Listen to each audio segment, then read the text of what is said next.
बांकीपुर के चुनाव में आखिर ये हो क्या रहा है जो केसी सिन्हा प्रशांत किशोर के इतने करीबी, इतने बड़े गणितज्ञ माने जाते थे, अचानक वो बीजेपी का दामन थाम लेते हैं। ये खेल आखिर इस चुनाव के बीच ही क्यों हो रहा है, बड़े सवाल है। यदि 3 अगस्त को ये सीट हारती है भाजपा, जिसकी संभावना बहुत प्रबल है, तो 2 लोगों की तो नाक कट ही जाएगी, एक सम्राट चौधरी की और एक नितिन नवीन की। कायस्थ जो है वो पूरे देश भर में बाय एंड लार्ज भाजपा के एक तरह मजबूत वोट बैंक माने जाते हैं। जब से मैं भी कायस्थ ही हूँ तो मैं अपने आसपास को भी लोगों को देखता हूँ, काफी वो भाजपा ही रहते हैं। बांकीपुर के चुनाव में आखिर ये हो क्या रहा है जो केसी सिन्हा प्रशांत किशोर के इतने करीबी, इतने बड़े गणितज्ञ माने जाते थे, अचानक वो बीजेपी का दामन थाम लेते हैं।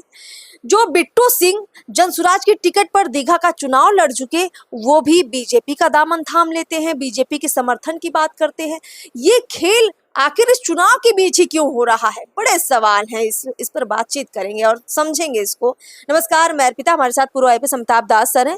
सर, प्रशांत किशोर के लिए बांकीपुर का चुनाव पहले से बहुत ज्यादा अहम हो चुका है क्योंकि खुद चुनाव लड़ रहे हैं और ऐसे में ज्यादा लोगों की उनको जरूरत थी।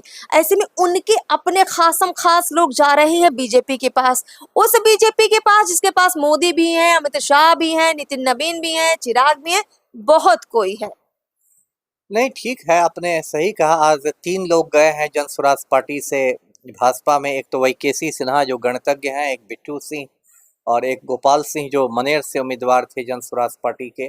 देखिए, ये लोग पर तो बहुत इन लोग को शर्म आनी चाहिए कि एक समय इन लोग को प्रशांत किशोर ने टिकट देके खड़ा किया और आज प्रशांत किशोर की पीठ में ये लोग खंजर मार के जा रहे हैं। इन लोगों ने अपना चरित्र दिखा दिया कि कितना गिरा हुआ इनका कैरेक्टर है, इन लोग की आंख में भी पानी नहीं है। देखिए, बांकीपुर में क्या है कि 30 जुलाई को वोटिंग होगी, 3 अगस्त को गिनती होगी और इस सीट के साथ है प्रतिष्ठा प्रशांत किशोर की जुड़ी हुई है। वो जिंदगी में पहली बार चुनाव लड़ा है। नितिन नवीन की प्रतिष्ठा जुड़ी हुई है क्योंकि उन्होंने ही सीट खाली की है। तो शुरू में देखिए, भाजपा एकदम आत्मविश्वास से लबरेज थी और भाजपा वाले कह रहे थे कि हम तो कुत्ता बिल्ली को भी खड़ा कर देंगे, वो भी बांकीपुर से जीत जाएगा। लेकिन फिर प्रशांत किशोर ने जैसा माहौल बना दिया कि अब भाजपा में बहुत घबराहट, बौखलाहट और छटपटाहट है। अभी देखिए, भाजपा ने पहला काम किया तो उस घबराहट में कि अपना उम्मीदवार बदल दिया। इन लोगों ने अभिषेक सिन्हा बंटी को खड़ा किया था, उन्होंने नामांकन भी धूमधाम से किया था, उसमें हमारे 7वीं फेल मुख्यमंत्री पहुंचे भी थे। लेकिन उसके बाद अभिषेक सिन्हा बंटी को बदल दिया गया। बाद में बात आई कि इनके माँ बाप दोनों चारा घोटाला में सदा याफ्ता थे। फिर नीरज सिन्हा को खड़ा किया गया। ऐसे नीरज सिन्हा भी मुझे कोई ढंग के दिखते नहीं है, ये तो 4 लाइन बोल नहीं पाते, मुंह छुपा के भाग रहे हैं। और संजय सरावगी तो एकदम गर्दन पकड़ के इनको ले गए थे। तो भाजपा की स्थिति पतली है। दूसरी बदमाशी भाजपा ने क्या की कि वीणा मार्वी का मतलब नामांकन रद्द करवा दिया। जो जनशक्ति जनता दल की उम्मीदवार थी, उनका एक आलतू फालतू तकनीकी ग्राउंड पर करवा दिया गया नामांकन रद्द। पहले उनकी गिरफ्तारी हुई, फिर नामांकन रद्द हो गया। ये भाजपा ने एक सरकारी गुंडागर्दी की चुनाव आयोग की मदद से। उसके बाद भाजपा ने देखिए 40 स्टार प्रचारकों को उतारा है। आज मैं सूची देख रहा था, 40। बताइए, विधानसभा उपचुनाव, लोकसभा उपचुनाव नहीं, विधानसभा उपचुनाव, उसमें एक पूरी फौज को भाजपा ने उतार दिया। दिखाता है कि आप कितना घबराए हुए हैं। 40 स्टार प्रचारक। और उसके बाद देखिए, जब इससे भी नहीं हुआ तो अब भाजपा क्या कर रही है, तोड़ फोड़ पर उतारू हो गई है। उनकी पार्टी तोड़ रही है, पार्टी में सेंधमारी की जा रही है। केसी सिन्हा को तोड़ा जा रहा है, बिट्टू सिंह को तोड़ा जा रहा है। तो और नितिन नवीन खुद एकदम आके पटना में कैंप कर रहे हैं। तो ये सब लग रहा है कि भाई भाजपा में कहीं बहुत छटपटाहट है, क्योंकि यदि 3 अगस्त को ये सीट हारती है भाजपा, जिसकी संभावना बहुत प्रबल है, तो 2 लोगों की तो नाक कट ही जाएगी, एक सम्राट चौधरी की और एक नितिन नवीन की, है ना। नितिन नवीन को तो लोग कहेंगे कि भाई अपनी सीट आप नहीं बचा सके, आप किस बात के राष्ट्रीय अध्यक्ष हैं, आपको तो बाकी पूरा अध्यक्ष के लायक नहीं है। और सम्राट चौधरी जो इतना हरा गमछा ट्रैक करते हैं एआई से, तो उनको भी हो सकता है यही बहाना लेके आला का मन बदल ले, है ना, कि आप तो बहुत अलोकप्रिय हो गए हैं। ये सर, सवाल था कि जैसे बांकीपुर में कायस्थों के वोट पर बीजेपी बहुत ज्यादा कॉन्फिडेंट थी, 70,000 से ज्यादा कायस्थों का वोट है और इसी दरमियान आपने बताया कि वीणा मानवी का वोट कटना भी कहीं ना कहीं बीजेपी का डर ही दिखाता है। एक किन्नर कैंडिडेट भी थी यहाँ पर, प्रिया राज, उनका भी नॉमिनेशन कटा है और वो भी कायस्थ कैंडिडेट ही थी।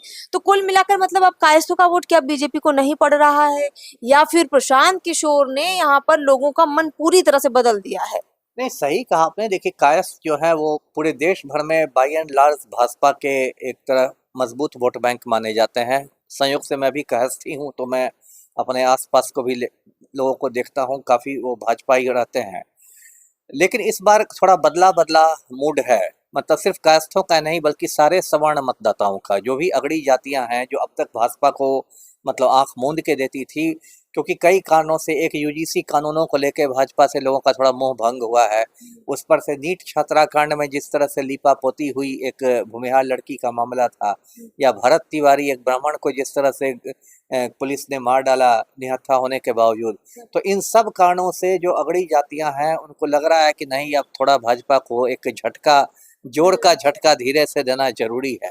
और ये बात कहीं ना कहीं भाजपा आला कमान को भी मालूम हो गई है कि सवर्ण मतदाता को अब आप बंधुआ मजदूर नहीं समझिए। तो ये बात भाजपा के खिलाफ जा रही है। जी चलिए सर, बहुत बहुत शुक्रिया हमसे बातचीत करने के लिए। तो कुल मिलाकर बांकीपुर में अगर बहुत कुछ हो रहा है तो उसका कारण यही है कि बांकीपुर के चुनाव ने माहौल बदल दिया है। माहौल बदला है बीजेपी के अंदर, माहौल बदला है जनसुराज के अंदर, और सबसे बड़ा माहौल बदलने वाला कोई और नहीं बल्कि ये पब्लिक ही है। अब देखते हैं कि पब्लिक वोटों में किस तरफ तब्दील होती है। फिलहाल इस बातचीत में इतना ही। नमस्कार।